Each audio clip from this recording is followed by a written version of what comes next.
Three, two, one. What's happening, guys? This is Logan Robinson from Hear the Spear, presented to you by NoleGameday.com. We're here live on a wonderful, fantastic Wednesday evening because guess what, ladies and gentlemen? Florida State's 2024 season is done.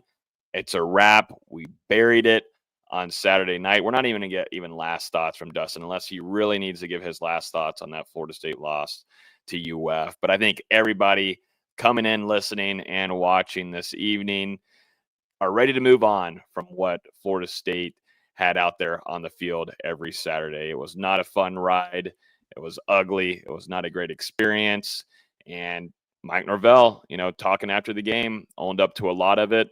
We kind of got that real side of Mike Norvell that we had been looking for. So we'll discuss a little bit of that later on in this episode. But what we're here for primarily tonight is Florida State's new hires on its staff, finding a new offensive coordinator with Gus Malzahn, a new defensive coordinator with Tony White, a new defensive line coach with Terrence Knighton coming there from Nebraska with Tony White. And then also, too, we're going to jump into a lot of early signing day, a busy day for Mike Norvell and staff. A lot of flips, one big flip, and still got a little ways to go this evening. We might have a live commitment here in a little bit too as well, so make sure you stay tuned to the live. And then we're going to go through a handful of quick hitters, talking about a former FSU running back getting an offer and CJ Campbell. We've got Thomas Castellanos, Florida State showing some interest there. We're going to talk some ACC and the playoffs there as well. We're going to talk NFL Noles along with basketball at the end. A busy one, but I'm excited for this show. With me this evening is Dustin Lewis, our editor-in-chief at NoleGameday.com, and down below is Austin Beasy, our lead basketball guru and football writer as well. Gentlemen, how are we doing? It's been a wild one. I swear my head is spinning. But after the game on Saturday night, Mike Norvell called it a disappointing ending to an awful season, and I think that's putting it lightly considering what we've seen since August 24th. But yeah, only a couple of days into the offseason, and it's still really busy as far as Florida State making these coaching hires and now getting into the early signing period and having some nice surprises today, and also a disappointment later in the afternoon that we'll talk about later. But man, definitely some momentum, I would say, on FSU side with how they performed on Wednesday. I'm just cold, man. It snowed up here yesterday. Hey, we haven't had snow here in Charlotte in like 3 years, so that was a surprise. I don't care about signing day. I can't believe there was snow on the ground. That's all I got. No, you said in the group chat earlier you cared a little bit about it now that they're signing and things become official. So don't come on here now. Yeah, no. And FSU basketball didn't win either, so it was a good game. We'll talk about it though. I got some good thoughts about FSU. The signing day is much different from when we just regularly talk recruiting, because my biggest complaint is when these guys say they're 100%, 1,000% locked in, and then they still flip half the time. Why make an announcement? That's my only gripe. At least you didn't have to write how many articles today, Dustin? 10 plus? Gonna look at like maybe we're at 10 so far. We might get to 11. Maybe get a couple more for the podcast. I've been there. It's not fun. Nope. One of those days, though. But like Dustin was saying, and when we started, Florida State finding some traction here after a brutal season, and on early signing day making some big flips. Some of these could be some game changers for Florida State in the coming years as well. But before we get started, if you're on YouTube right now, hit that like button. We would definitely appreciate it a ton. Subscribe to, we're pushing out tons of content on a daily basis. Not going to stop even though the season is over. There is tons of videos, and we'll be going live quite a bit, I think, throughout this off season. So make sure you hit the subscribe button. All right, let's jump into it, gentlemen. This happened during Florida State's game day against UF, just about 2 hours before kickoff. Just perfect timing. I think I said on the podcast when we were previewing the game, I was not going to be in attendance up there in the press box, going to be enjoying a good time with the family, enjoying some proof. Oh, and he enjoyed it. Beers. I did enjoy it. If everybody listened if anybody listened to the instant reaction, I did indeed enjoy a good time. No wonder you texted the chat and were like, can we wait till tomorrow? Now I understand. Yeah. It was rough. It was fun, though. It was fun, and it was fun to also get some things off your chest when you're not thinking too far into it. And but anyways, going to what Florida State, the leak started happening where Florida State was going to be bringing on former UCF head coach and Auburn head coach back in his days, Gus Malzahn.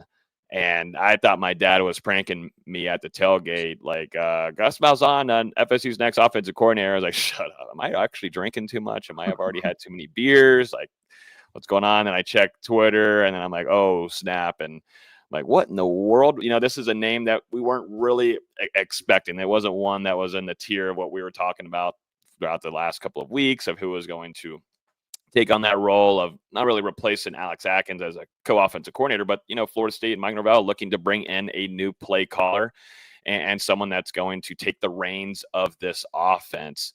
But as we know, you know, looking at the news and everything that broke out, he resigned from UCF and got into an agreement with Mike Norvell to come join him in Tallahassee. He said in a quote, he's excited to be reunited with Mike Norvell. He called him a really innovative mind in college football. And then, you know, he also mentioned that he plans to bring Florida State back to a championship elite status. First off, y'all's thoughts on this hire from Gus Malzahn, and we'll jump into what this brings to Florida State's offense in 2025 and moving forward. Yeah, it's definitely interesting. You know, there was a lot of smoke around Florida State going after UNLV's Brendan Marion, and then you pivot to a guy who's really at the top of that coaching tree and kind of helped revolutionize the spread offense that we see in modern college football. You know, Gus Malzahn, not only with his ties to Mike Norvell, but a lot of coaches that we're seeing around the FBS that are having success. You know, Kenny Dillingham, Rhett Lashley, Eli Drinkwitz over at Missouri. You know, coaches like that all either played or coached under Malzahn during his career. Now, I will say I do think it's a little bit of a safer hire, you know. But at the same time, Malzahn has such a strong background. You know, you go back to what he was able to do as the offensive coordinator back at Auburn, you know, back in the day, helped develop Cam Newton, led him to the Heisman. They win the national championship. A couple years later, he's the head coach at Auburn and then coaches against FSU. But, you know, either way, this is a guy with over 30 years of experience at the college level. And, you know, you look at UCF, especially with his tenure there, 200 plus rushing yards average per game in all 4 of his seasons. And, you know, we know with Mike Norvell's background, he wants to run the ball, and he gets to bring in a guy who kind of helped him build his offense. Yeah, we'll start with the good, because there's good and bad with any hire, but especially here. The good is his rushing offenses are always near the top of college football, consistently in the top 25, dating back to the beginning of the Auburn days. He's always had great running games. A lot of that's due to having some running quarterbacks for the most part. Obviously, a lot of us will remember Nick Marshall from that 2013 season, who did a great job running the football, but he's had those guys consistently throughout his career.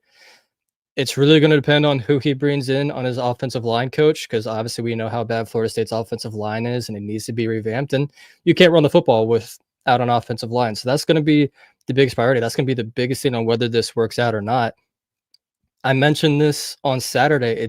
You mentioned it's a safe hire. They somehow made a safe hire by making a risky hire, because none of us had connected Gus Malzahn to this, not in the single slightest chance. But they kind of got him in the perfect way. Like, if you're going to get a big name like that, he entered a mutual agreement with UCF where they're not buying out his contract. Florida State isn't buying out his contract from UCF. It's just a mutually done contract. So Florida State's not having to pay a little bit extra on that. So at least that's the good part. The bad part is he gave up calling plays for UCF in October. And I didn't realize that when I was writing the article when he was first hired. So it's one of those that, is he really going to be ready for a primary offensive coordinator role, something he hasn't done in basically 15 years? It's going to be something to watch for. But hopefully he can get this run game going. And we know he's a good recruiter. He's been a good recruiter for over a decade now, and he knows the state of Florida well. So good and bad. If we're going to give it a letter grade, I'd probably give it a C+, depending on who he brings in as his offensive line coach.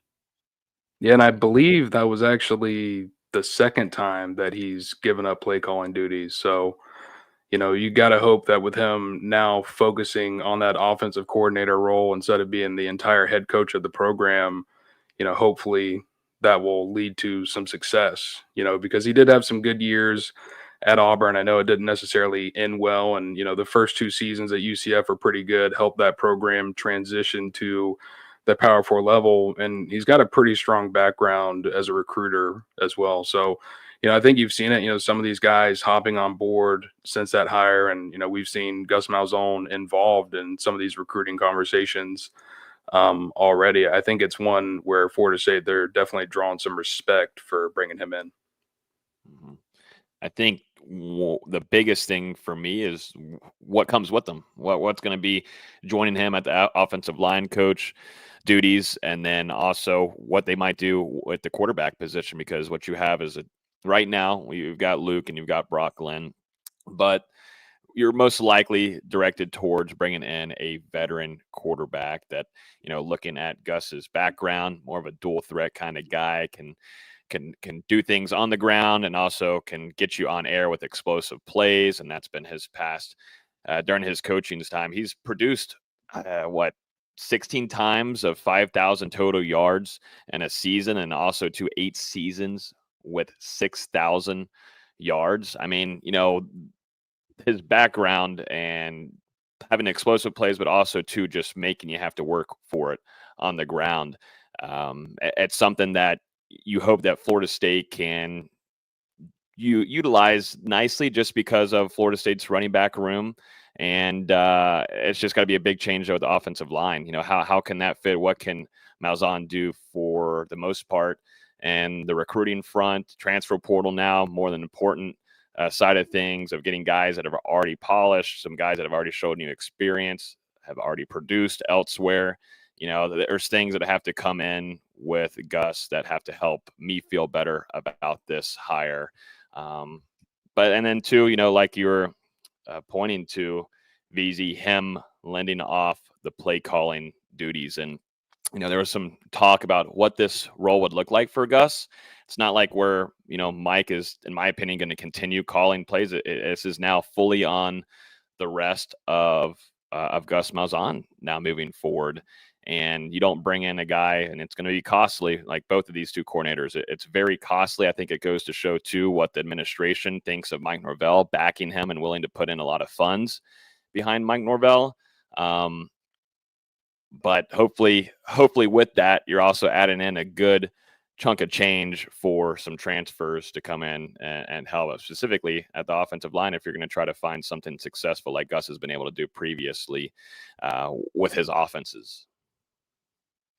Yeah, there are definitely still a lot of questions to answer. And, the hire of Malzahn, it looks decent on paper, but a lot of it, as you kind of said, it's going to be dictated by who they bring to fill in that offensive line role, the wide receiver room. And, we'll see if Florida State decides to make any other staff changes here in the coming days or coming weeks on either side of the football. But yeah, we'll see what happens.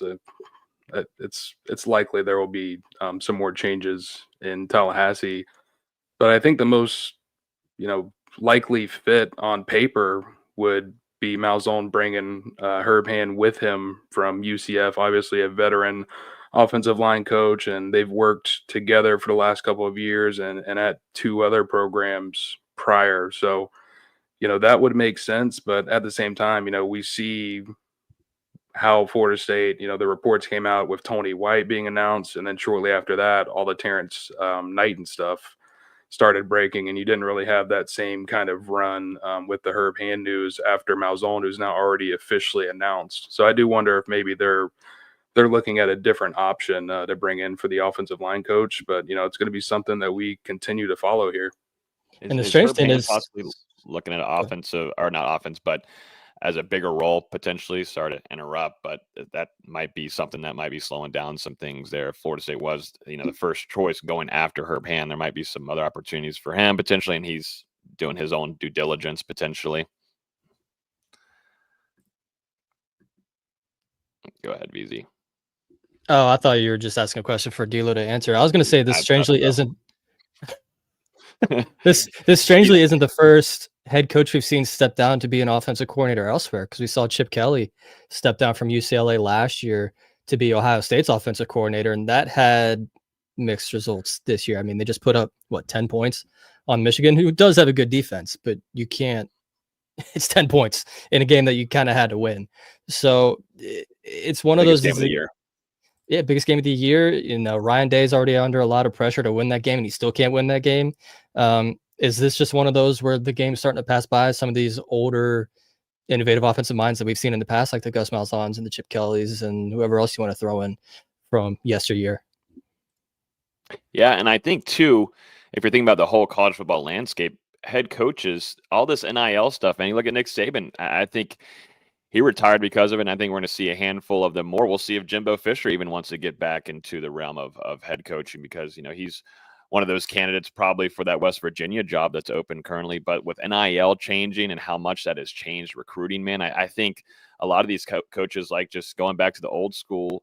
Let me go meet with the family. Let me go sit down. Let me give you my message and see if I can get you to sign on that dotted line, rather than now financials have to come into it. And here's what we can give you. Here's some incentives here off the field, yada, yada, yada. That a lot of these coaches right now, they're getting tired of it. And I'm interested to see if that's something that Gus is intending on doing here, where he just wants to stick in this role and move forward with it, or if he wants to get this opportunity and then prolonging and keep going the head coaching route. But I think the whole college football landscape with NIL has changed a lot of drive for some of these head coaches that have been around for a while. You aren't wrong. I mean, it certainly shakes up the scene. We're talking about how many guys at Florida State has flipped, and we've seen about just as many flip from Florida State throughout the fall, and you're seeing it across the country. All these moves being made right here at the last hour, and a lot of that is probably due to NIL and things of that nature. So it's a different game. It's a beast, and you never really know what you're going to get, even when you're going into signing day thinking that you're going to have that guy in your class. And we're seeing it now, even when you get these guys to campus. I mean, there have been some guys in the last couple of years who get there in the winter and they're transferring out by the spring. So it's just something that you kind of got to live with, because that movement, it's going to be pretty insane. And I think especially this offseason, with the roster limits being capped, 105 scholarship players, walk-ons from schools are going to be forced in the portal now to have to go to different places, and it's going to lead to even more chaos than we've seen the last couple of years. This one in particular is going to be pretty wild. Mm-hmm. I want to ask you guys, what does Gus Malzahn bring to Florida State's offense? And what we know right now is just what Florida State has on its roster. We're expecting a good amount of attrition to start happening. I think Mike was saying earlier today in his early signing day press conference that he's been meeting with a lot of players on the roster while early signing day is going on. A lot of things are happening, and that just goes into the NCAA and their cluster F of a schedule that they've put together, and just atrocious for college football staff and coaches to go through all this at the same time with the transfer portal edition and signing day, blah, blah, blah. But, there's a lot of things happening right now. What Florida State has as an offense next year is really predicated, like we were saying earlier, to me, on what they bring in at quarterback. If they're going to bring in a veteran guy or someone that has ties with Gus Malzahn, and what do you do with Luke? What's going on with Brock? I think things are predicated on trying to keep Luke here and continue to get down whatever this new system is going to be under Gus. It will be the Gus bus, I guess. I'm just wondering y'all's take on what this offense could potentially look like with some of the skilled players that they have and that young talent that we saw a lot of this season that we weren't expected to see, but we did see signs that there is something to build around this if you can bring in a good offensive line coach and a good unit there. Well, I don't think it necessarily is going to look worlds different from what we've seen under Mike Norvell. There are going to be some tweaks. There are going to be some adjustments. But, really, when you look at the offense that Mike Norvell runs, a lot of it is predicated off what he learned when he was under Malzahn, and there's a lot of the same formations and terminology and things of that nature. So I don't think it's some major switch up necessarily for Florida State, but at the same time, you get someone who's very familiar with Mike Norvell. Those two offensive minds will see what they're able to scheme up, but they've both been able to produce top college offenses over the years, and they've proven themselves at multiple spots. And obviously, we kind of mentioned it before, but the running game, and that's something that Florida State has it's prided itself on over the years. This season, ugly on the ground, and I think with Malzahn coming in, they're going to get back to that football that we saw in 2022 and 2023 when they were really successful with Trey Benson and Lawrence Toafili, and having that dynamic guy in the backfield. And then, like you said, quarterback wise, they're going to want a dual threat out there, someone who's mobile. I think Brock and Luke both fit into that mold of what they would want back there. Malzahn, if you look at what he did at UCF, 3 straight years to end off his tenure there, they had a quarterback with 400 plus yards on the ground. And, I do think that those guys are capable of it in the right offense. We'll see if he's able to bring that to that room. But like you said, I do think that they're probably going to look for a veteran to bring in and kind of have another bridge year to let those guys continue to grow and develop. Well, I know we're planning on talking about him later, but Thomas Castellano started his career at UCF playing quarterback for Gus Malzahn. And if we're going to believe that reported interest, that would make a lot of sense. And Castellanos kind of fits that Nick Marshall kind of vibe where he's not the greatest passer, but man, is he electric on the ground. Didn't really see it that much this year at Boston College because Bill O'Brien went to that pro-style offense that just didn't really fit Castellanos, but that would definitely fit what Malzahn wants to do. I'm not the biggest Castellanos fan, but if they brought him in to play quarterback for Gus's offense, we already know Gus has had an interest in him.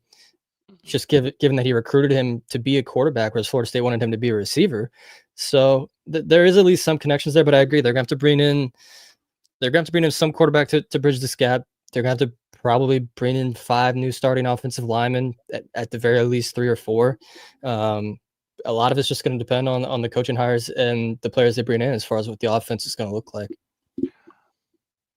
I was going to say, and I wonder too, maybe just a good developmental offensive line coach could change a lot of things that you already have in your room and actually could develop some of those younger talent that you saw at the high school level and you thought that would show signs of being potential starters in their second or third years. Maybe it's as simple as that, ladies and gentlemen. That'd be a good idea. I think there's enough guys, just if we're going to go outside the offensive line, let's say things go well there. Just outside of that, there's a lot of talent there in that wide receiver room and tight end room, and most certainly that running back room. And we're going to talk about a guy that just flipped a top 5 running back here in just a few, that just flipped from Georgia over to Florida State, adding into that backfield. And then what you saw from some of those younger guys. Do what? Pending. I know it's pending, but let's just say things stick unless we deal with another Travis Hunter incident, which who knows? It could happen again, and things might have seemed too good going on today. But anyways, still, Florida State has a lot of younger talent there that Gus can utilize moving forward. I think there's a lot of things to like, and we didn't even get to see Dustin Hill this season. You hope to see some better growth there from guys like Hakeem Williams, and to me, it was about time to start flushing out some of those veterans that weren't really proving much to you on a week-to-week basis that are moving on from this program now that you get to look at guys like Elijah Moore, BJ Gibson, LeMay McCoy, Camden Fryer. There's things to work with for Gus going into 2025 and further. Yeah, I don't think the cupboard is bare by any means. There's definitely some talent, some potential across Florida State's roster, and now it's up to Gus Malzahn and this new offensive coaching staff to really unlock that, because we didn't see it this year. Some guys took a step back. There were some guys that took a step forward, but offensively, it was a very hanky-janky type of year for Florida State. I mean, nothing worked. Nothing they tried to adjust worked. Didn't look like the offense had any chemistry out there. So, I don't think that there's a very high bar for these guys coming in to flip this back in the right direction. Let's jump on the other side of the ball. We'll have a lot more talk about Gus and this offense moving forward. Maybe we can bring in over some insight from UCF, also Auburn, some insiders over there to give us some thoughts during this offseason as we go through what is going to be a wild next couple of weeks. But let's keep moving here.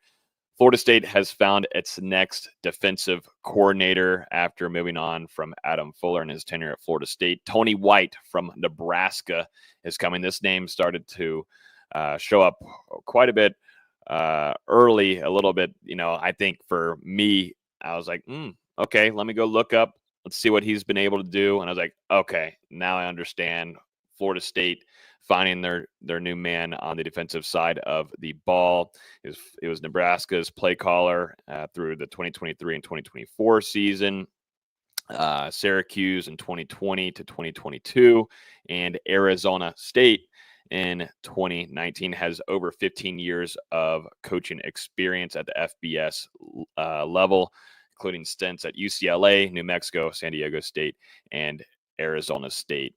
If we want to go into stats here, he ranked number 20th in points allowed per game at 19.8, ranked number 19 in total yards allowed per game at 315.4, and ranked number 14 in rushing yards allowed per game, 105.8. Y'all's first thoughts on this hire for the defensive side of the ball for the Seminoles? I really like this one for Florida State. I think there was definitely a little bit more excitement for this one for me compared to the Malzahn hire, just because, you mentioned Tony White's background and you look at what he's been able to do in Nebraska. You mentioned their defense this season, but you look back to 2023, all top 15 in all three of those metrics that you just brought up. And that was actually the best statistical defense for Nebraska since they joined the Big Ten Conference. So, he came right in that first season and really flipped that defense around. A proven developer of talent.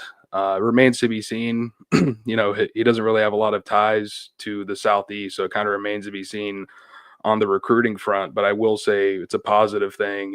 In his background, 7 years as the recruiting coordinator at San Diego State, and was awarded the Mountain West Recruiter of the Year in 2011, the Non-Power 5 Recruiter of the Year in 2014.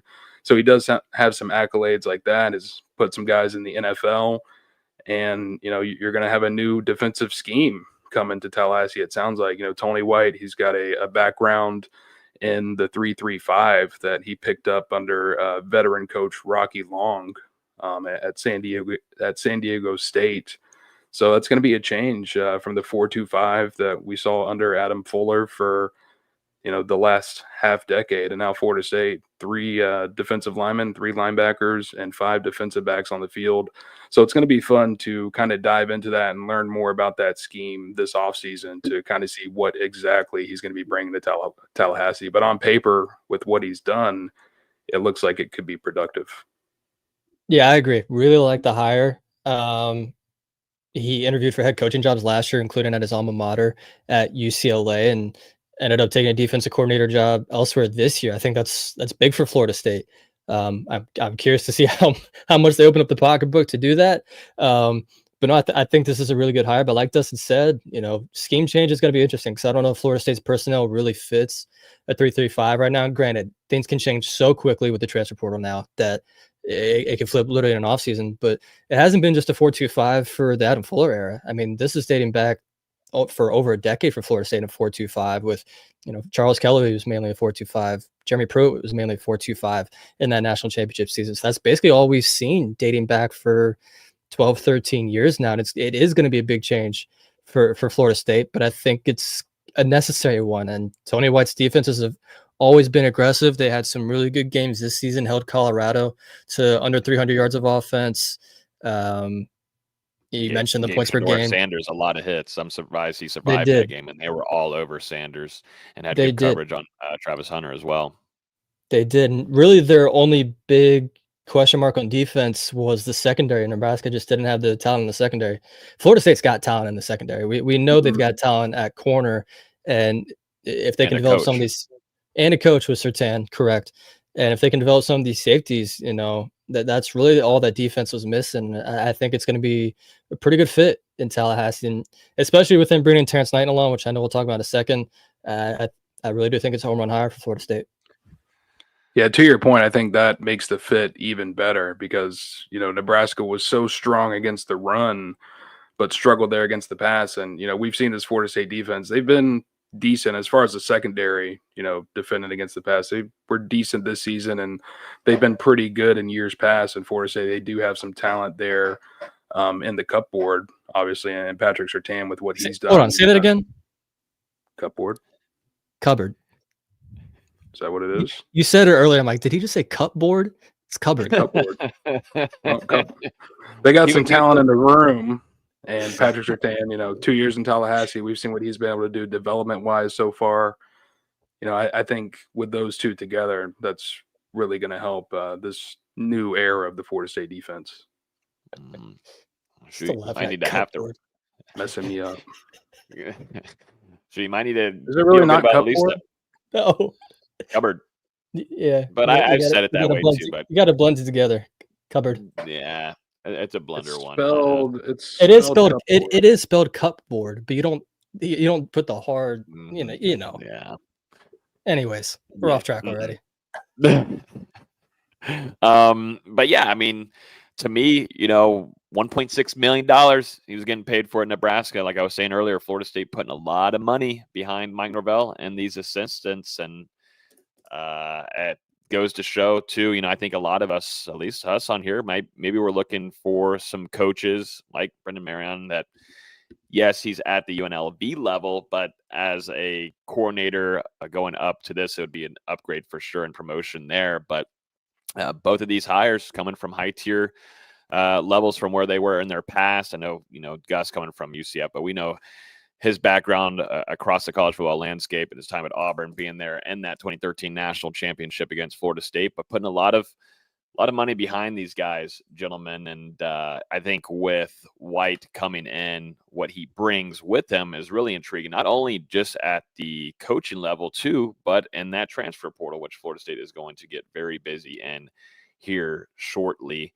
Let's go and jump into who Tony White is going to be bringing with him, because I think it goes along with what we're talking about him. Florida State finding their new DC. They find their new defensive lines coach. And as we know, who has held this for a very, very long time is FSU legend Odell Haggins. Not Haggins, D-Lou. It's Haggins, and it's always going to be Haggins. But sadly, not really saying sadly, because Odell, I think, is going to play a role on this staff in some way, in some regard. And Mike Norvell is going to definitely want to keep him at the more. But Florida State is bringing on Terrence Knighton, Nebraska's defensive lines coach, first reported there from 247 Sports. But interesting, really, really nice hire. If you look into a couple of things, just looking at a lot of the Nebraska fan base, that was number one whenever some of this started coming out, that there was some interest from Florida State going after Knighton, seeing how much they were not so happy that this was happening, to also just hearing from of the current players in Nebraska, to showing them their love for Knighton, and also the fan base as well off the field there in Nebraska. A lot of love shown for Terrence Knighton, but also not so happy that he's coming down to Tallahassee. He spent 2 years in Nebraska under Matt Rule. He actually began coaching in 2019, younger coach here. Later joined the Carolina Panthers as an assistant defensive line coach. Had a lot of NFL experience, playing 7 seasons in the NFL. And also, too, was a key member of the Broncos Super Bowl team. And just get y'all's thoughts on this one as well. Also, too, can do some recruiting as well and has some ties down and where it needs to be, and bringing in some talent in the Southeast. What's y'all's thoughts? Yeah, this projects to be a pretty good addition for Florida State. Terrence Knighton, only 38 years old. You kind of mentioned some of his credentials and accolades, but I mean, this is a young up-and-comer, and only 2 years coaching at Nebraska, first stop at the FBS level, and first stop as a position coach as well. is able to land 10 blue chip prospects, 5 of them is which he's been attributed the primary recruiter. So like you said, he's already got that background, able to land some of these recruits. And I think it helps when you're talking about a guy who, played 7 years in the NFL, had a long college career as well before that at Temple, but, played in a Super Bowl in the NFL. So he's kind of able to relate some of those personal experiences. And I mean, he knows what these guys are going through. So he's able to connect with them. So I think that could be, it's going to be a good addition for Florida State on and off the field there. And I think now the biggest thing, what is the future of Odell and John Papuchis on this staff moving forward? Because, if you look at how Nebraska organized things the last couple of years under Tony White, they had a defensive coordinator, obviously, defensive line coach, they had a linebackers coach, and then they had a secondary slash pass game coordinator. So obviously fewer coaches than what Florida State currently has on the defensive side of the ball. And there are certainly going to be some changes or adjustments made there one way or the other. Yeah, I love this hire. You gotta love a guy that spent 7 years in the NFL, made an all-rookie team, played in a Super Bowl. Those are great playing credentials that people want to play for. That's going to help with recruiting, and we've seen him have that impact in recruiting in just 2 years as a position coach. He's done a phenomenal job on the recruiting trail, and if Nebraska Twitter is to be believed, he was their best recruiter on that staff, and that's what Florida State needed. They have not recruited well on the defensive line in what feels like a decade before they landed Kevin Wynn today. And even that was looking shaky for a month or so. As much as we all love Odell, and I feel like this should be said, we all love Odell, but we can love Odell and realize that things needed to be better inside on the trenches. I'm sure there's a analyst role or an advisor role for Odell if he wants it. He is Florida State legendary through and through. 100%. I mean, there was always talk about him retiring. I mean, I feel like every year we go into a new year where question is Odell Hagan's going to be coaching again until, Florida State started picking up steam there with Mike Norvell and 2022 and definitely going into 2023, keeping Odell there on staff. But in the recruiting side of things have got to get better there. And that's just not his forte anymore. And like I was saying earlier about a lot of these other head coaches, even these assistants too that have been along for the ride right now for how much it has changed at the NIL and recruiting transfer portal, man, it is a lot to keep up with. And it's not just the traditional route of high school anymore and going recruiting at that level. So, but yeah, I mean, I think defensive line, I mean, the trenches are the most important to me. And when you flip over to the defensive side of the ball, you want to have a big threat there and your pressure and what you're bringing off the edge. And Florida State's got to do a better job of that as well. But certainly what you want to bring on the interior defensive line, you've got to like what Terrence Knighton brings to the table there and on the recruiting side. And like y'all were just mentioning, his experience at the NFL level, that already not only just attracts you recruiting wise, but also too just developmental wise and getting some of these guys that Florida State has brought in years past, getting them and developing them and to a serious threat where these guys can get drafted and be threats every Saturday that Florida State needs. So I think this was a really nice hire. Any other comments here on Knighton? You mentioned. Oh, go ahead. Real quick, you mentioned the fan reactions that were going out across social media, but then there have also been some player reactions, going out since kind of became a little bit official with Terrence Knighton today in Florida State. So he was really well respected and loved in that locker room. And like you kind of brought up at the beginning of the segment, you've got to wonder now, when some of these Nebraska guys hit the portal, and there already have been a couple defensive linemen and linebackers to declare their intentions to transfer from Nebraska, how hard is Florida State going to go after some of these guys to bring in and who are already familiar with Tony White and that scheme and can kind of assimilate quickly? Mm-hmm. I was just say it's interesting. This is another one where I'm waiting to see how much they paid for Terrence Knighton, because Knighton has been with Matt Rule his entire career, even dating back to when he was playing in college. Matt Rule was his defensive line coach for a year at Temple in 2006. Then was a defensive assistant under him with the Carolina Panthers. Then obviously his defensive line coach at Nebraska. you don't see players or you don't see position coaches leave the coach they've been with their entire career for the same position very often. So just another thing I'll be making note of in a few weeks whenever these contracts get announced. Mm-hmm. Yep.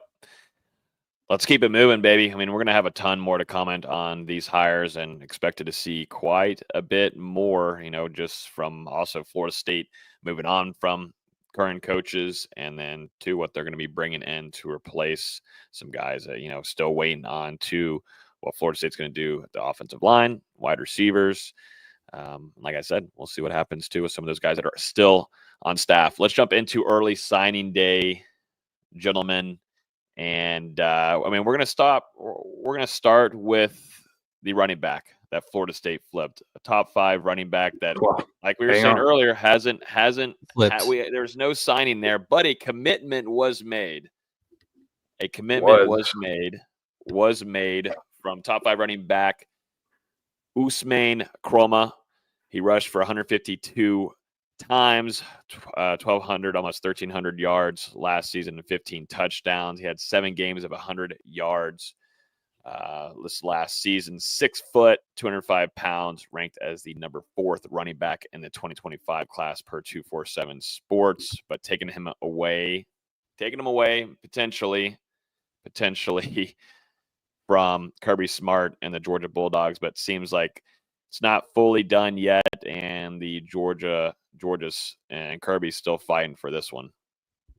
Well, I mean, when there's smoke, there's fire, and it's been about 4 hours since he committed, and you haven't had any type of official announcement from Florida State, which, we know they can't put that out unless they get the papers that were signed by the athlete. So to me, and, we were just talking about NIL and how it changes everything a couple of minutes ago. I mean, here's a prime example that, Florida State gets a flip on early signing day, and then now it might not be quite over yet. So, yeah, this is going to be one to continue to monitor. But Florida State, I mean, this would be, one of the biggest wins of the early signing period, if not the biggest one when you're looking around the country. Florida State needs a running back.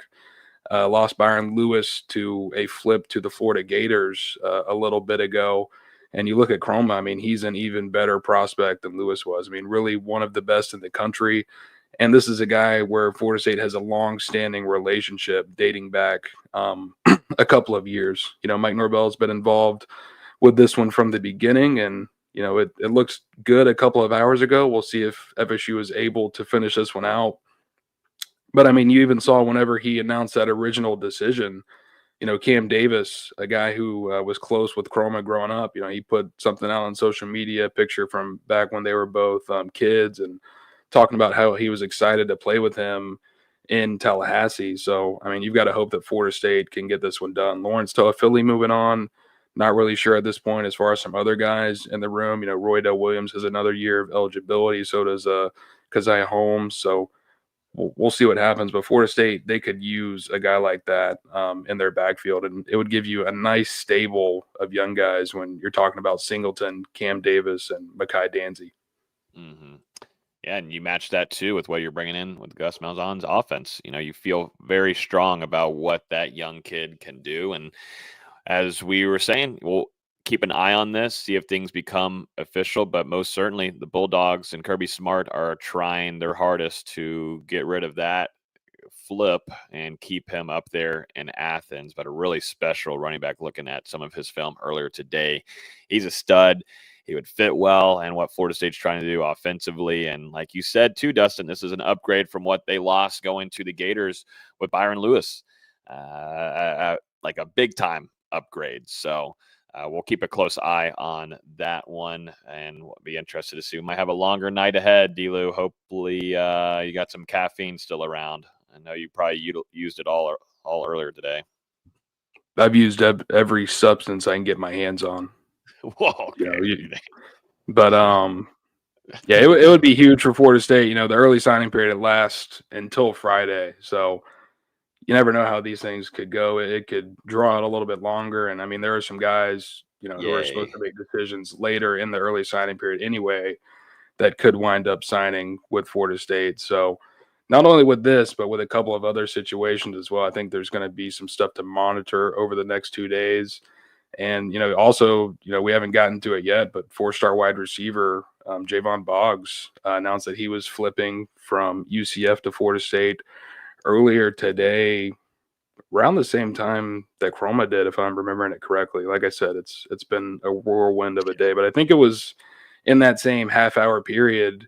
And Yeah, he's another one that Florida State has not officially announced at this time. And those were the only 2 guys who have committed today, who Mike Norvell was not able to speak about during that press conference a little bit ago. So, yeah, it seems like Florida State, they've got some closing out to do here with potentially both of these guys. I say we jump into Boggs a little bit here. I mean, still waiting on the papers. I mean, what are they using nowadays? I mean, is it being sent over iPhone? Can they do that now and the papers get sent? I think that they can just take a picture. No, you don't have to fax it. You can just take a picture of it with your cell phone and send it over. I think it's that easy. So we're not talking about some difficult no technical difficulties then. Okay. There's no technical difficulties here. Just making sure. If it wanted to be in, it would be in. Okay. There's no reason for it to take. It's been 4 hours. Never know. I mean, come on. I mean, didn't get the LTE bill paid for. Just got to find a way to get it in. But right now, like you said, still waiting on 4-star wide receiver Javon Boggs, previously committed to UCF, and Gus flipped over to the Seminoles earlier today. Had a really good, was really productive in high school, coming back from back-to-back 1,400 plus receiving yards. As a senior, he caught 76 passes for 1,642 yards and 17 touchdowns. Also scored a career best of 23 touchdowns during his junior year. Really good with the ball in his hands after the catch. 6'1.5", 200 pounds, ranked as the number 27th wide receiver in the 2025 class per 247 Sports. D-Lou, how you think of this kid? And Gus gets potentially, we'll see, wait for the papers, but his wide receiver that he wanted. I think it would be a good pickup, for Florida State. Obviously, FSU came into the season with one of the best wide receiver classes in the country. I mean, 3 guys who we talked about on this podcast who were very highly thought of and, thought to be impact players at the college level. All 3 of them decided to move on and reopen their recruitments, in Florida State, forced to pivot a little bit and go after some of these other guys. But you look at Boggs, I mean, this is a quality prospect. You mentioned how good he's been statistically at the high school level, a natural producer out there. And Florida State, they were already recruiting him before the announcement of Gus Malzahn as offensive coordinator. So I think, whenever he was hired by the program, it just kind of makes sense with all of the relationships here in Tallahassee. And, he would be a quality player to add to the cupboard. So, we'll see if he does get that announcement in. Jump over to one that this one has been sent in, right? This one's been fully faxed, iPhone sent. Shamar Arnu. I hope I'm saying his last name right. If not, then go ahead and shred me in the comments. Go ahead, do it. But 4-star defensive back Shamar Arnu signs with Florida State, flipping from the Auburn Tigers. Was actually, too, before that, previously committed to USC as well. So he's done a lot of flipping, but hopefully this was his last flip, right? I mean, come on. He's been flipping everywhere. But 6'2", 175 pounds, ranked as the number 37th cornerback in the 2025 class per 247 Sports. But the fax is in. iPhone messages sent. D-Lou, we're official. This one is official. And, it felt like it transpired a little bit out of nowhere this morning. And you always have a signing day surprise. From what we've been used to over the last couple of years, they normally go against Florida State. So to get one in their favor, flipping a 4-star defensive back from an SEC program, a pretty good finish when you're talking about FSU coming off a 2-10 campaign. And, Shamar Arnu was a guy that they had in over the summer for an official visit. I mean, they were going after him pretty hard before that original commitment to USC, and he actually came out and worked out at one of the summer camps, and I mean, was really impressive. And it seemed like the staff, valued him a lot after they got to see him work out in person. So, getting a chance to flip him down the stretch, I think it just makes sense for Florida State with what he can bring to the defensive back room. You're talking about another guy with that length, the versatility that FSU is looking for. And I mean, this guy is physical. He's a thumper and should be fun to watch in Tallahassee.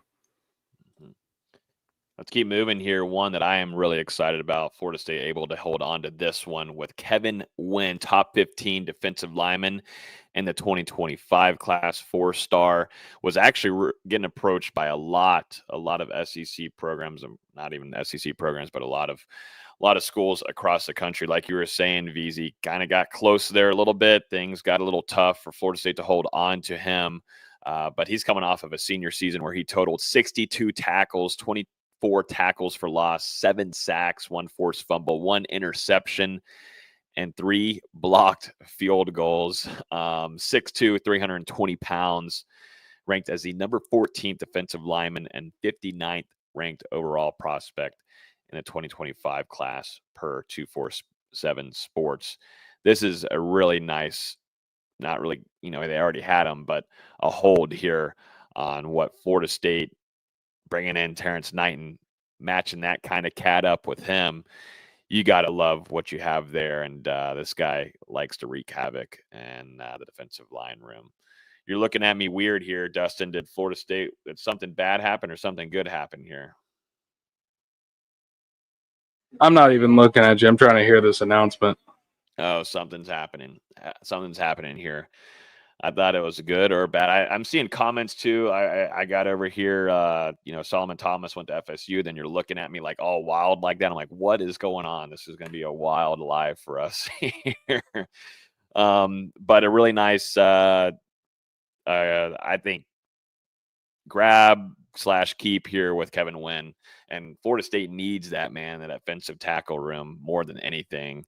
And we'll add to that 3-3-5 defense, and I'm sure that those two, Wynn probably knew a good ahead of time what the plans were for Mike and that defensive side of the ball. And Tony White and Knighton coming in, it seems like Wynn likes what is being told to him, and is going to be a Florida State Seminole in 2025.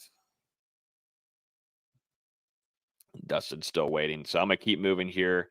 Outside of Kevin Wynn, I'm just going to go through these. These will be quick. We're in the live circumstances of signing day, so things are a little bit busy off to the side. But I'm going to run through these real quick. Nothing too crazy here, but Florida State flips 3-star offensive tackle Sean Perrett, 6'5", 270 pounds, ranked as the 70th interior offensive line in the 2025 class. So not much of a shocker there, in my opinion, with Gus Malzahn coming in too. And interested to see, we were talking about Herb Hand as well. Interested to see if that's a sign that maybe potentially, Herb Hand could lean into coming to Florida State, but who knows there. And then we're keeping an eye on what Dustin is currently waiting on with tight end / wide receiver, UF commit Tayshawn Gelsey. He would be the 4th wide receiver commit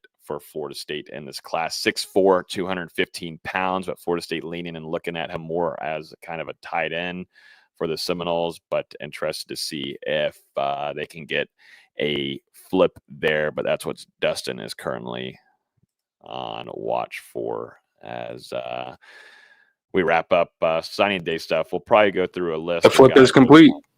Flip is complete. Flip is complete. Florida State gets a Florida commit. They get revenge.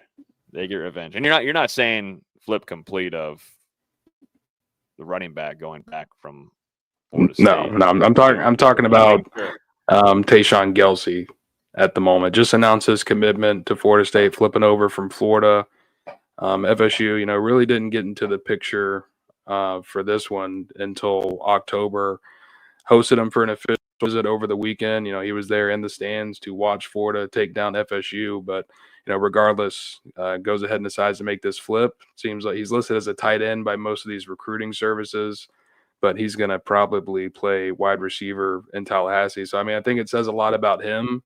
And, also some of these other wide receiver signees to, I mean, go ahead and pledge to this program when you don't officially have a new wide receivers coach in the fold. But Florida State, size is a premium for Tribe 25. Jordan Scott at 6'7", the JUCO wide receiver, Tariq Mallory at 6'5", and then Tayshawn Gelsey coming in at 6'4". So, I mean, you're adding some really big dudes to your wide receiver room in Florida State, finding a couple of guys who are a little bit closer to that Johnny Wilson mold that they had so much success with. And that's what also, too, Gus had in his previous years. He likes having those bigger targets for explosive plays when they take it on air. So, makes sense to have some size on the outside coming in for FSU. Do you want to name off all of these signees, Dustin? I don't have the list here, but if anybody wants to know the entire list of them, they sure can. If not, then they can just go to FSU's official website, or actually go to NoleGameday.com and go hit on the recruiting tab, and you'll find that article. Well, I do have the 15 signees of Tribe 25 at the moment, and we talked about some of them, but 4-star defensive lineman Kevin Wynn, 4-star defensive back Gregory Xavier Thomas, who's actually going to be the first member of the Seminole tribe to play on scholarship at Florida State, which, I mean, is a really cool story in itself. 4-star offensive lineman Mario Nash Jr., and, this guy committed in October and sticks with Florida State despite that offensive line change and not having an offensive line coach in the fold. So I think that's really impressive. And still tagged Atkins in his post today, which was funny. I got to admit, that made me laugh. I didn't see that. That is funny. 4-star tight end Chase Lofton, one of the best in the country at his position. We talked about him, but 4-star defensive back Shamar Arnu, 4-star quarterback Kevin Sperry. Then you got the Twins 3-star defensive lineman Daryl Desir and Mandrell Desir, 3-star linebacker Ethan Pritchard, 3-star JUCO defensive lineman Tylen Coleman, 3-star wide receiver Tariq Mallory, 3-star defensive back Max Redman, 3-star offensive lineman Sean Perrette, 3-star kicker Bruno Reyes, and where's my JUCO wide receiver at? I don't have him on my list that I wrote down. 3-star JUCO wide receiver Jordan Scott. So you've got those 15 guys who have already been announced by Florida State. We're going to be waiting here now to see Tayshawn Gelsey, see whenever that one comes through. And then obviously have got to monitor what is happening with Chroma and Boggs, because both of them committed hours ago but have not been officially announced, which could mean there are some shenanigans underway. So definitely keeping an eye and a half on those situations.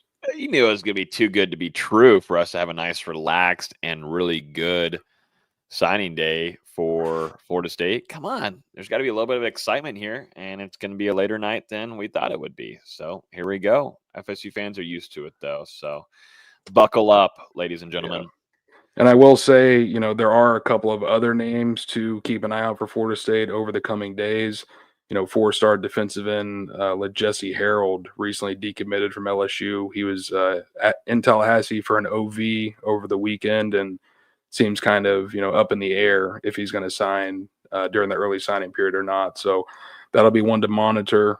Florida State also, making a run at 4-star defensive lineman and Ole Miss commit Tylen Lee, who, plays his high school ball in the state of Florida from nearby Alabama. So, I mean, regionally, it would make sense for him to stick around at FSU instead of going to Ole Miss. He was also one in Tallahassee over the weekend, so keep an eye there. 4-star offensive tackle Chaston Brown picked up an offer from FSU yesterday. And the thing about him, he's another guy with a tie to Gus Malzahn, was committed to UCF, backed off that pledge whenever Malzahn moved on. And, now the Seminoles are trying to get him into their class. And I think that's another one where will he sign in December, or will he kind of push things back to February? So a little bit up in the air. And then finally 3-star wide receiver Teddy Hoffman, who currently committed to Florida Atlantic, picked up an offer from FSU yesterday, seems to be a little bit of buzz that he winds up in this 2025 class, and I think he's supposed to announce on Friday. So, yeah, I mean, still, even though Florida State got a lot of this class in the fold today, could be some pieces coming. They must be expecting some pretty heavy wide receiver attrition in that room. I mean, we've already talked about Mallory, Scott, Boggs if he signs, and then Hoffman too. That's 4 incoming receivers. You already added 4 last year. I mean, must be expected some pretty serious attrition in that room, and maybe that's not the worst thing if they've been developed by Ron Dugans for more than 2 years. It'd actually be 5 if they get Hoffman. Oh yeah, because the Florida flip, yeah. Yeah, I think too, Florida State, in my opinion, after the season that they had, losing to both rivals and everything, and a lot of your momentum just going down the drain, what they've been able to do in such a short stint of time, and moving on from coaches looking to bring on new hires, and then what you've got with the transfer portal and what you're trying to do to get things done at early signing day. I got to give props to things that they've been able to accomplish. And now I guess we've just got to wait on the big one here. And Florida State is going to be able to hold on to Chroma, the top 5 running back in the 2025 class. But you land him, and that's impressive to me from what they were able to do in such a short stint of time, where I feel like fires are everywhere to try to blow out after this pretty brutal 2024 season. I was just going to say it's a really impressive close to Florida State's recruiting class when you consider the circumstances. One of the worst seasons in program history, completely underperformed when it come to expectations preseason, fire 3 coaches in the middle of the season, and Florida State still, since November 10th, which was actually it coincides with the day that they fired Alex Atkins and the other Adam Fuller and Ron Dugans. But since then, they've gotten 12 flips. So, it started back with the twins. Then you had Kevin Sperry, Bruno Reyes, Jordan Scott, Tariq Mallory, Tylen Coleman, and then the 5 today. So they've been doing some furious work on that recruiting trail. And it says a lot, even without a full staff, that Florida State is able to make a close like this. I know they lost Solomon Thomas, but I'll be honest, I personally basically counted him out of this class whenever Alex Atkins was fired. We saw the way that he reacted on social media. I don't know if the bag from Florida State wasn't big enough, and I'm sure it had some to do with the fact that they do not have that offensive line coach yet announced. But, either way, whenever that happened back in November, I was kind of counting him out a little bit in my head. So either way, good for Florida State to hold on to Mario Nash, even though they lose Solomon Thomas, who was their top ranked commit. But, landing some of these other guys, it kind of lessens the sting slightly. And I'll be honest, while we're on the topic of Solomon Thomas, if Solomon Thomas not in this class means Atkins is gone, I'd rather have that than have Alex on staff and Solomon Thomas. I'm just being honest. I mean, you don't need to be honest. I'll agree with you in your honesty. Yeah, but there's going to be a lot of fans overreacting to the flip that they lost another 5-star on signing day for the 3rd or 4th straight year, whatever it is. Atkins is gone and he's gone. That's a fair trade for me. Yeah, I agree. It's more of the pain of losing a top recruit 4 straight years. It just seems like a Florida State thing. You get to the early signing period and you lose one of your top commits. I mean, right there when you're supposed to sign them. And this one here, it makes sense to me, though. In years past, though, it doesn't make sense. But the circumstance here, it does make sense where something like this would happen. But in years past, though, there was no excuse at all. Yeah. You do have a point there. I mean, the circumstances kind of led to this one, but some of those other ones, Travis Hunter, Keldrick Fogg, KJ Bolden last year, painful. Rough. Let's jump into some quick hitters, gentlemen. We got a handful of more things to talk about this evening. We'll start off with number 1 here. Former FSU running back, former walk-on running back too, CJ Campbell has been offered by Coach Yak and the Florida State Seminoles. As we know, he transferred over to FAU. Toledo and USF have also offered. There are probably some handful of other teams that too have offered to him since that came out, but he rushed 165 times for 844 yards and 11 touchdowns, averaging about 5.12 yards per rush. He also had 40 receptions for 466 receiving yards and 3 receiving touchdowns, and it was really explosive there for the Owls down there in Boca Raton. But I'm a big CJ Campbell fan. Gentlemen, I don't know about y'all. I mean, Dustin, you and I saw him a ton during practices, and and a lot of those practices, I'll be straight up with you, looked like the best running back in the backfield. But interested to see, Florida State, obviously interested here in bringing him back. Could we see a reunion potentially? Real quick, before I dive into that, I want to say Tayshawn Gelsey already announced by FSU. If anyone's thinking still about Chroma and Boggs, there we go. There's one down, 2 more to go. But either way, I do like this move, for Florida State, because obviously there's the familiarity between the two parties. And CJ Campbell coming off a productive year right now, one of the best running backs available in the portal. And like I mentioned, we were talking about Chroma. I mean, FSU could certainly use another addition or two to that backfield, especially with how many running backs that they normally like to utilize. And, with Campbell, this is a guy who began his career as a walk-on at Florida State, worked his way up from walk-on to the back end of that running back rotation, and, did have some moments there in games when he was able to get in, scored some touchdowns. And the thing I remember the most is when he scored, you had the entire team celebrating. I mean, this was a guy who was beloved in the Florida State locker room, really good culture guy. And, that was something that fell off this year for Florida State. You didn't have leaders. You didn't have a good culture. The locker room seemed like it was in disarray. And, I think when you're talking about rebuilding that aspect of your program, a guy like CJ Campbell, who's already went through it with you, that could be a good building block to start with. He's fine. I don't think they really need him more or less. I'm not a hater. I think he's a fine running back. I just don't think he raises the ceiling of that room. Well, I think it's going to come down to of what kind of production he's going to get. I mean, Mike's going to have to be pretty honest with him, and they've got already a decently heavy rotation going on here with that running back room. And, CJ Campbell, if he's going to be transferring, I would think he would be wanting to look for more production potentially, or, I'm sure I understand the circumstances he had going on at FAU, but Tom Herman was fired from FAU. So that's why a lot of those guys are leaving. Mm-hmm.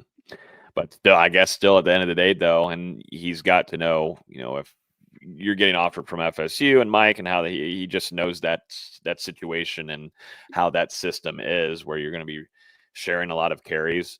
Just interested to see if things,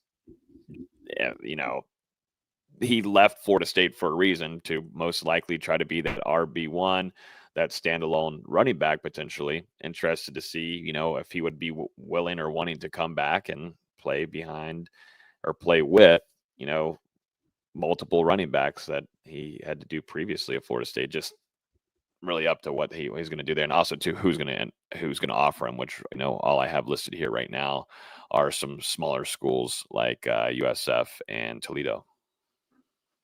And I will say, whenever he left Florida State, he was still a walk-on. So I think not only looking for more playing opportunities, but also to be on that on the athletic scholarship. If I can speak, that was probably very important for him. Especially with how he began his career, and then what he progressed into.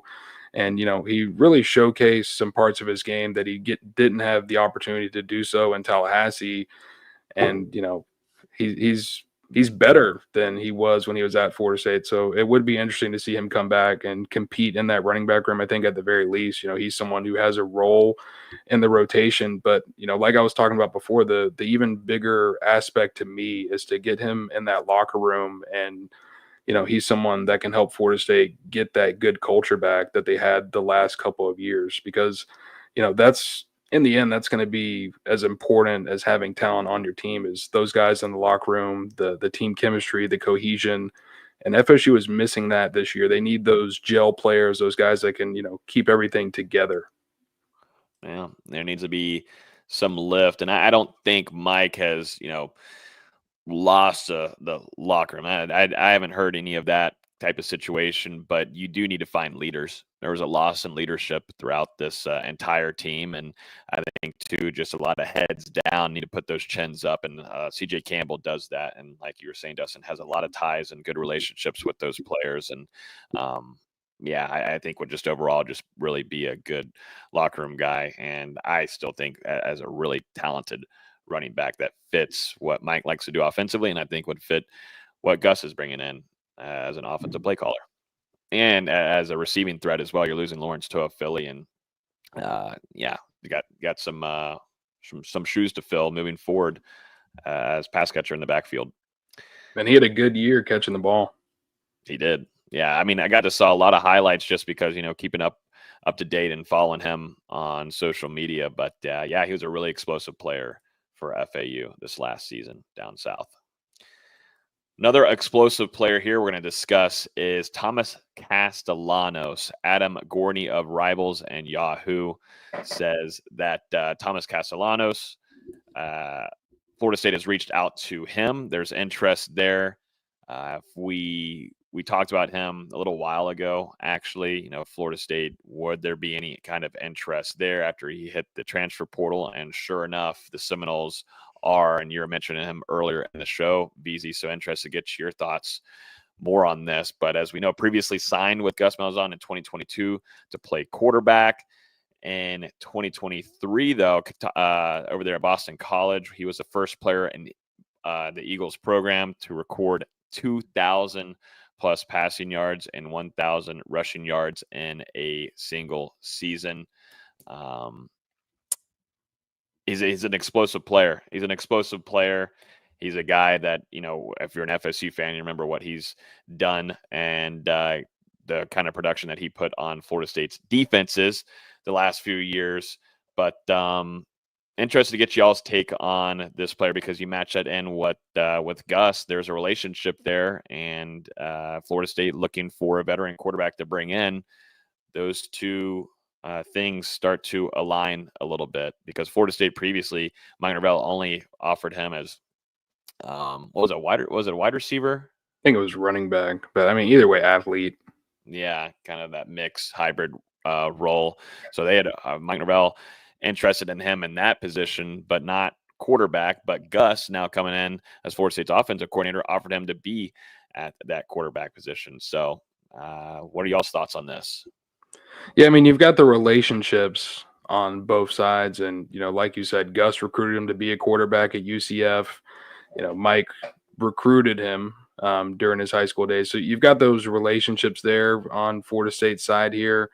And then, obviously seeing the Seminoles face him the last 2 years, especially during that 2023 game where, I mean, he was just absolutely ridiculous on the ground, but I mean, also making some plays through the air, regressed a little bit in 2024, dealt with some injuries, transitioned to a new offense with Bill O'Brien coming in there, making a little bit more NFL style and, didn't have as much success on the ground. I think he only averaged, 2.1 yards per carry or something in that range. And yep.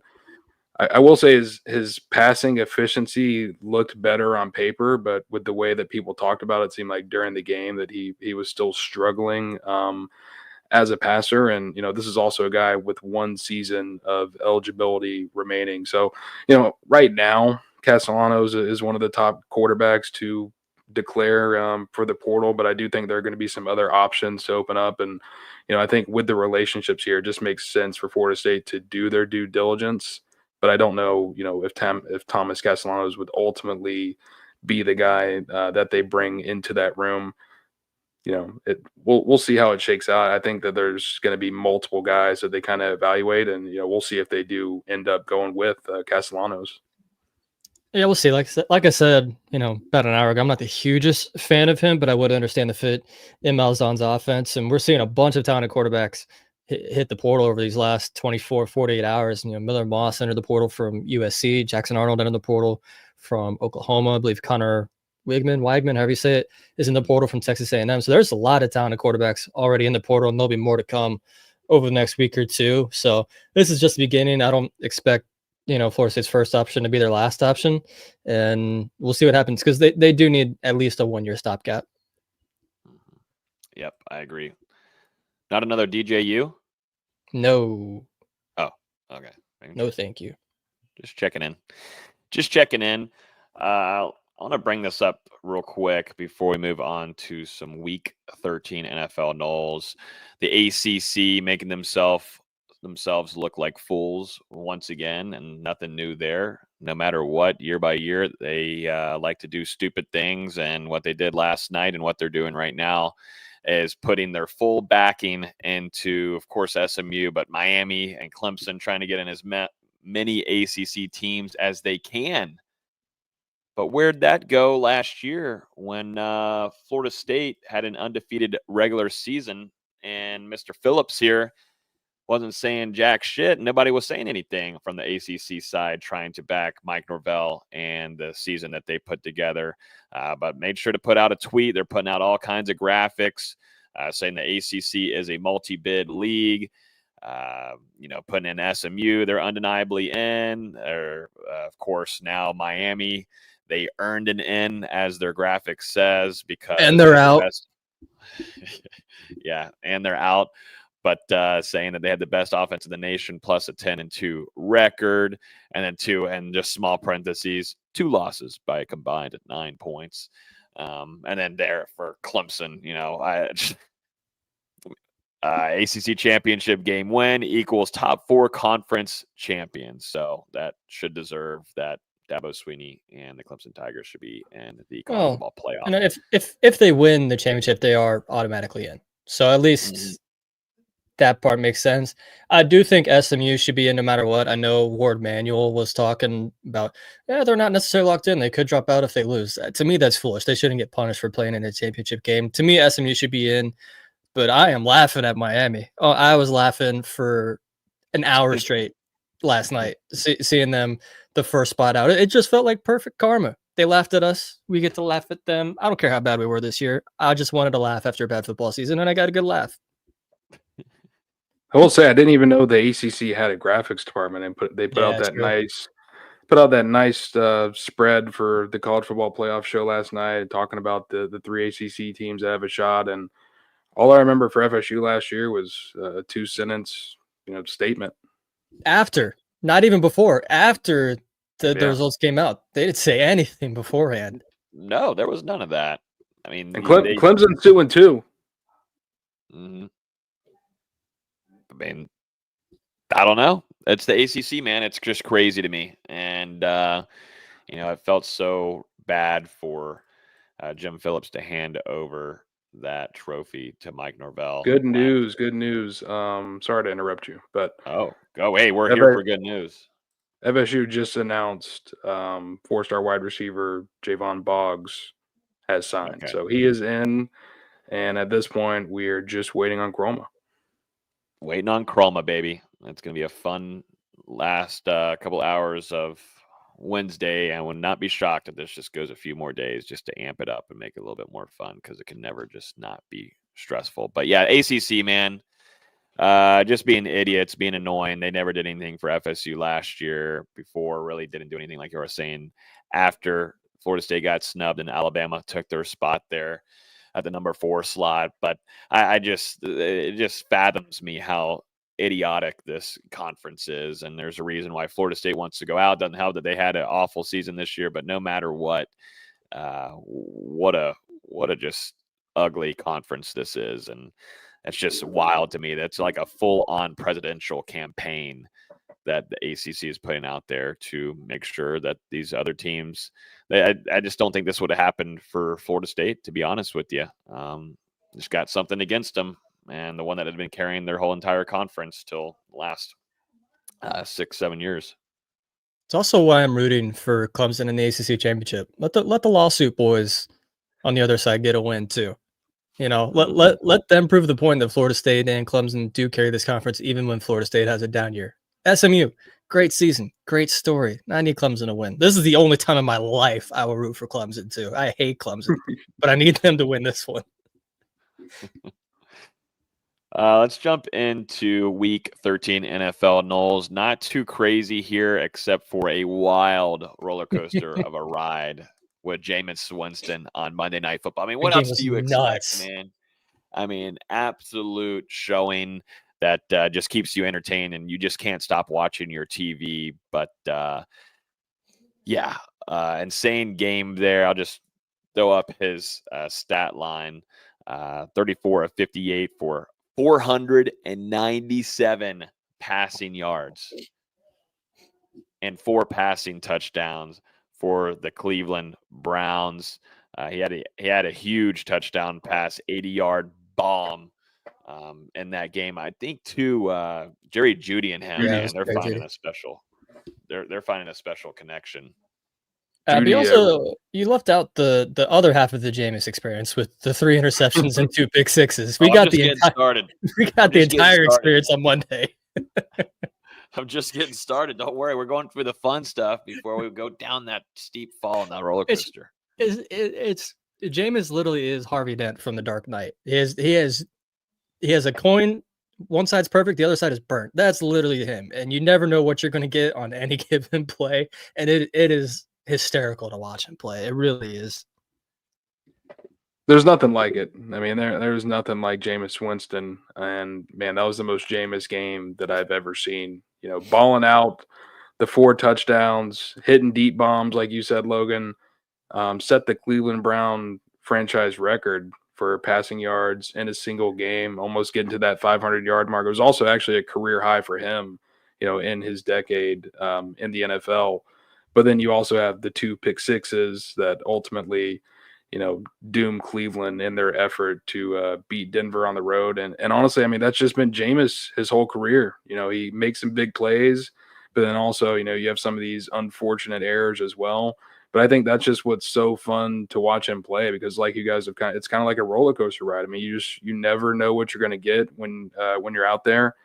And I will say, you know, he's been a little bit better this season as far as taking care of the ball, but yeah, that was tough to watch those pick sixes the other night. Are we sure he's gotten a little bit better? I thought from what I've seen, he's been a little bit better. There have been some moments where they pile up.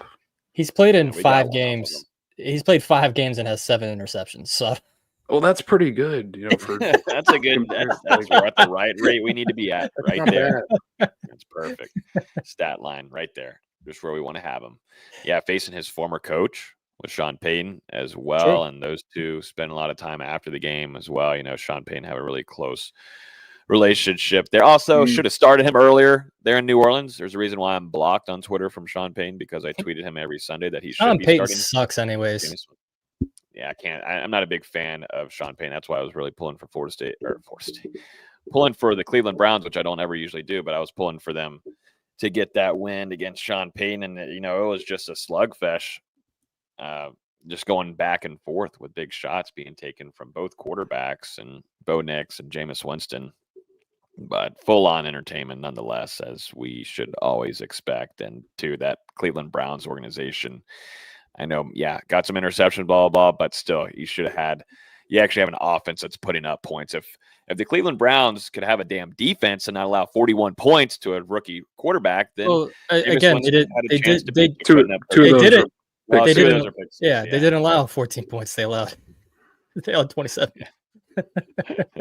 See, there we go. That's the Jameis Winston experience. Which even still, I mean, 27 is a lot. It is a lot. It is a lot in today's NFL, but they did not allow 41 points. Let's get that straight. Anyways, I mean, I would just say Jameis, you know, definitely has prolonged his career and earned another contract with how he's performed coming off the bench in Cleveland this season. I'll tell you what, too, no matter what he does in the NFL, I think there's going to be a lot of media outlets continuing him to have a job, because he's just so entertaining, his personality that he brings and the energy. Like, he's going to get offered a bag to whoever he wants to go to after his playing days are over. But yeah, I think he's deserved a starting spot somewhere. Let's jump over to real quick Jared Verse, Braden Fisk. I mean, this is just now a weekly occurrence on this show. I believe, Verse had 5 tackles, including 2 solo tackles. He had 3 quarterback hurries and a pass defended. Braden Fisk, 2 tackles on the night. Almost came back with a fumble 6, which would have been absolutely awesome, because as we remember, going into last season when Kalen DeLoach took that shot over there in Clemson. And now, why am I just forgetting homeboy's name now out of nowhere? From Clemson, quarterback. Klubnik? Yeah, Rock Klubnik's shit, and then boom, almost tossed the ball over to Kalen DeLoach to take it back for a touchdown. Almost was able to recreate a little bit of that, but this time actually Braden Fisk grabbing the ball and taking it back for a touchdown. But the play got called back, blah, blah, blah. But still, the defense for the Saints were in full force and full on trying to get Braden Fisk to the ground. So I still count it as a touchdown. Braden Fisk and Mike Norvell, those runs, things are actually translating in the NFL for you there, Braden, but a really awesome play by the Hear the Spear alum. He was moving, man. I want to see, sometimes they'll come out after and tell you how many miles per hour a guy was moving at a certain play. I need the clock on that one. Mm-hmm. I just need fullback packages. Oh, give me 2 or 3 fullback packages with Braden Fisk in there. I'm down. What kind of wall was that? Boys, I've got good news. Oh, whoa, good news. Chroma has been announced. Chroma's a Nole. Chroma is officially a Florida State Seminole. Let me go ahead and put this back up here. I mean, we knew we were going to have some good news eventually on here. Some more good news. I don't know how to really say that because Florida State already had the commitment from him. But yeah, top 5, number 4 running back in the 2025 class is officially a Florida State Seminole, which what seems like the Georgia Bulldogs and Kirby Smart trying to keep him up there in Athens and maybe playing the NIL game a little bit there. Florida State, I think, having to do that anyways to get a chance at flipping them from Georgia, but big get for the Florida State Seminoles. Let's keep moving here. We're not done yet with the show because Florida State basketball is finally fun to watch again. I did just want to close off the recruiting because I was just looking it up now that it's official. FSU currently with the number 25 class in the country, which not up to Florida State standards, but when you consider where this was a couple of weeks ago, I mean, at one point it was down in the high 50s, I think 58 or something like that. I mean, it was rough.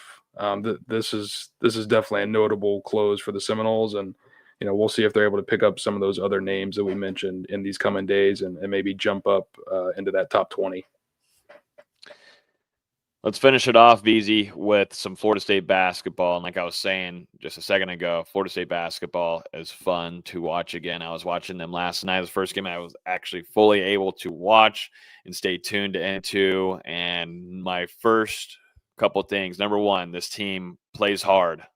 Number 2, they give you chances to make buckets. Might not be the best shooting team right now, but they take chances because how much they're trying and getting rebounds. And I don't know, things kind of are meshing. I feel like they have some good cohesion pretty early on in the season. And number 3, playing against LSU, most likely going to have expected to have a better season than Florida State basketball, maybe better talent too as well. And they stayed in this game for a majority of it. And this team shows fight. They show grit. They show passion. And like I said, they're really entertaining to watch. And I suggest more people should tune into this team because it's a different experience than what you watched on the football field this year for FSU. Yeah, well, I'll let you change the banner while I talk because they're 7-2 and not 7-1. Oh yeah, but no, that was from last week. My bad. You did nail the points on the head. The team tries hard. They may not be the most talented. They may not be the most, ready and smartest team, but they try their asses off. They really do.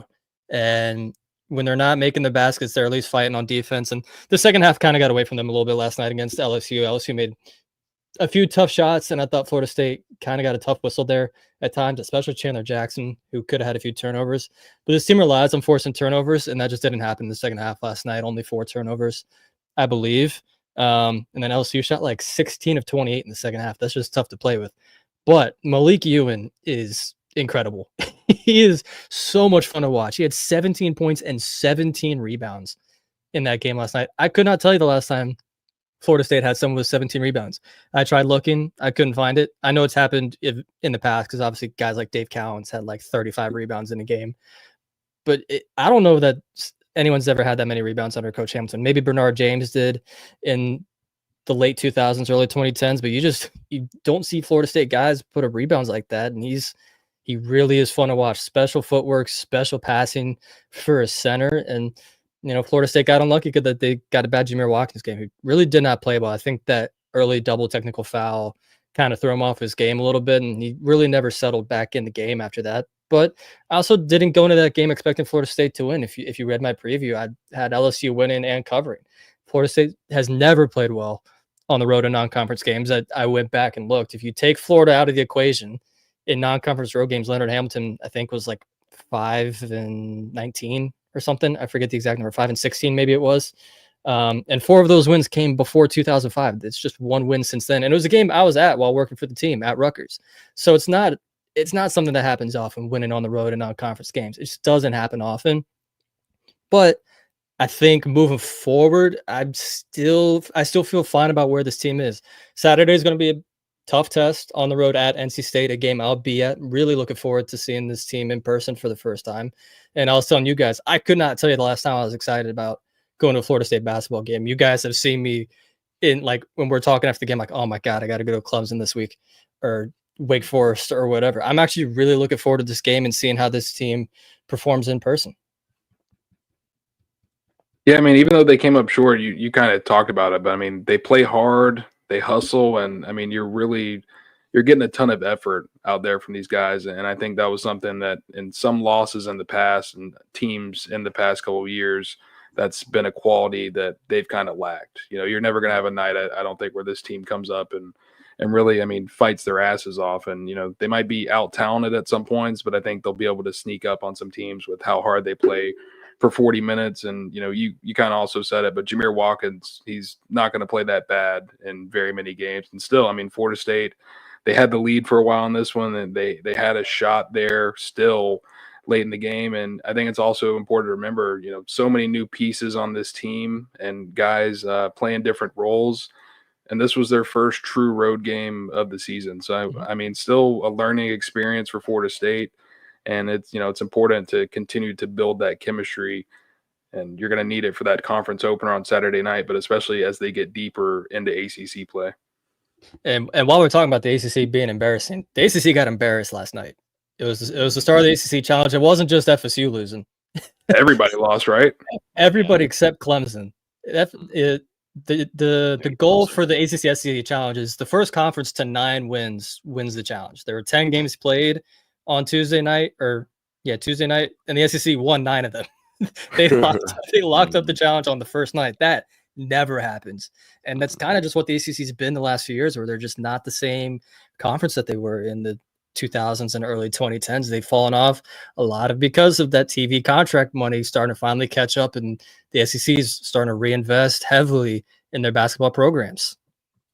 And to your point, I'm pretty sure it was 9-0. Yeah, like it was 9-0. Clemson had that win the last game because I saw a graphic 9-0. Yeah, the FSU game was the 9th loss for the ACC, and then Clemson won the last game in a really good game against Kentucky. I was enjoying watching that game while I was finishing my preview and talking to a few people. But not a great look for the ACC, but at the same time, not very surprising because that's what the conference is now. Well, we'll have VZ in attendance for the NC State game, and then they'll have a little bit of a break until Florida State faces Tulane at home on December 14th. Tulane is not good. Tulane is not good at all. They just lost to somebody really, really embarrassing. I forget who it was. If you give me 2 seconds, I'll find it. Southeastern Louisiana at home. I bet you guys didn't even know Southeastern Louisiana was a college. Yes, their logo looks really weird. SLU. But yeah, Florida State basketball, fun to watch. I suggest you do it whenever they're available for you on TV. But that's going to do it for this week's episode. Hour and a half, 90+ minutes. Quicker than I thought we would. That was a lot to cover. And like mentioned throughout this podcast, we're going to jump into a lot of Florida State's new hires, also to some of these position groups that are going to be picked up very soon. Some attrition, too, from Florida State's coaching staff. We're going to talk a ton of transfer portal. There's going to be tons of news going on, no matter even if Florida State went 2-10 last year, there's even more things that are going to be happening than what we saw in previous years. So make sure you do hit that subscribe button before you leave here. Do that down below. Hit the bell button as well, because that notifies you whenever a new episode, or if we go randomly live on some breaking news, then you get alerted to your phone. So hit that subscribe button. We're almost getting to 15,000 subscribers there. I think we're like only 40 away from there. And I think we started off the season around like 12,000. So growing pretty nicely on the YouTube. And we're putting a lot more focus on it as we end off 2024, and certainly putting a big focus going into 2025 with it. So hit the subscribe button. I appreciate everybody hanging out with us this evening. If you listen to it on audio, we're on iTunes, Google Play, Spotify, everywhere that you listen on your podcasts, on your phone, or wherever the heck you listen to us. But appreciate everybody listening. Enjoy the rest of y'all's week. And who knows, we might talk to you sooner rather than later, but most certainly we'll see you next Wednesday at 6 or 7 p.m. Make sure you subscribe so you don't miss out. Peace.